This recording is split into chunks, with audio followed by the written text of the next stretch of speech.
जय श्री कृष्ण दोस्तों, आप सबका अपने चैनल पुण्य धर्म में स्वागत है।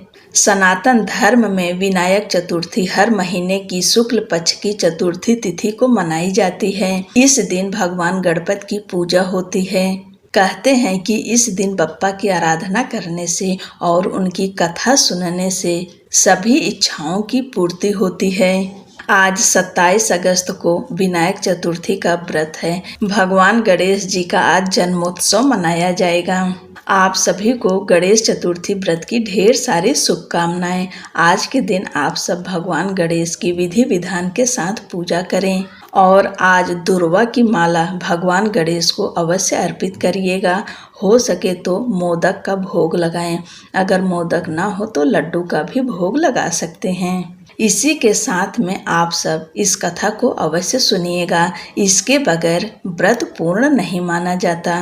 द्वापर युग में महिष्मती नगरी में महिजीत नाम के एक प्रतापी राजा रहते थे।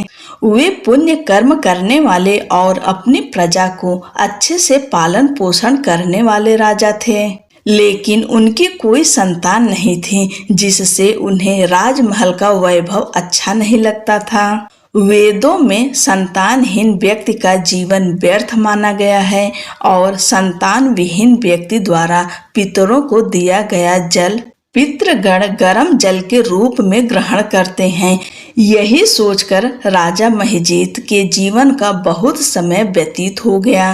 पुत्र प्राप्ति के लिए उन्होंने कई दान यज्ञ आदि करवाए, लेकिन फिर भी उन्हें संतान नहीं मिली। एक बार राजा ने विद्वान ब्राह्मणों और प्रजाजनों से इस विषय पर परामर्श किया। राजा ने कहा, हे ब्राह्मणों तथा प्रजाजनों, मेरी कोई संतान नहीं है। अब मेरी क्या गति होगी? मैंने अपने जीवन में कोई पाप नहीं किया, अपनी प्रजा का पुत्रवत पालन किया और धर्म का हमेशा पालन किया, फिर भी मुझे अब तक पुत्र क्यों नहीं प्राप्त हुआ? यह सुनकर विद्वान ब्राह्मण ने कहा, हे महाराज, हम लोग इस समस्या का हल ढूंढने की पूरी कोशिश करेंगे। ऐसा कहकर सभी लोग राजा के मनोरथ की सिद्धि के लिए ब्राह्मणों के साथ वन में चले गए। वन में उन्हें एक श्रेष्ठ मुनि के दर्शन हुए, जो निराहार रहकर अपनी तपस्या में लीन थे। उनका निर्मल नाम लोमस ऋषि था। सभी लोग उनके समक्ष जाकर खड़े हो गए और मुनिराज ने कहा, हे ब्रह्म ऋषि, हम लोगों के दुख का कारण सुनिए। हे भगवान, आप ऐसा कोई उपाय बतलाइए जिससे इस दुख का निवारण हो सके। महर्षि लोमस ने पूछा, सज्जनों, आप लोग यहाँ किस कारण आए हैं? स्पष्ट रूप से कहिए। प्रजाजनों ने कहा, हे मुनिवर, हमारे राजा का नाम महिजीत है, जो ब्राह्मणों के रक्षक, धर्मात्मा, दानवीर, सूरवीर और मधुर भाषी हैं। उन्होंने ही हम लोगों का पालन पोषण किया है, परंतु ऐसे राजा को आज तक संतान की प्राप्ति नहीं हुई है। हे महर्षि, आप कोई ऐसा युक्ति बताइए जिससे हमारे राजा को संतान सुख की प्राप्ति हो सके, क्योंकि ऐसे गुणवान राजा को संतान का न होना बड़े ही दुख की बात है। प्रजा की बात सुनकर महर्षि लोमस ने कहा, मैं संकट नाशन व्रत के बारे में बता रहा हूँ। यह व्रत निसंतान को संतान और निर्धनों को धन देता है। राजा ने पूरी श्रद्धा से यह व्रत रखकर ब्राह्मण भोज करवाएं और उन्हें वस्त्र दान करें। गणेश जी की कृपा से उन्हें पुत्र अवश्य प्राप्त होगा। महर्षि लोमस की बात सुनकर सभी लोग उन्हें दंडवत प्रणाम करके नगर में लौट आए और उन्होंने राजा को महर्षि लोमस द्वारा बताए गए उपाय के बारे में बताया। प्रजाजनों की बात सुनकर राजा बहुत प्रसन्न हुए और उन्होंने श्रद्धा पूर्वक गणेश चतुर्थी का व्रत किया। कुछ समय बाद राजा की पत्नी रानी सुदक्षिणा को सुंदर और सुलक्षण पुत्र प्राप्त हुआ। श्री कृष्ण जी कहते हैं कि इस व्रत का ऐसा ही प्रभाव है, जो व्यक्ति इस व्रत को करता है उसे समस्त सांसारिक सुख प्राप्त होते हैं। बोलो गणपति महाराज की जय। अब दूसरी कथा का श्रवण करते हैं। एक समय की बात है कि भगवान विष्णु का विवाह लक्ष्मी जी के साथ निश्चित हो गया। विवाह की तैयारी होने लगी। सभी देवताओं को निमंत्रण भेजे गए, परंतु गणेश जी को निमंत्रण नहीं दिया।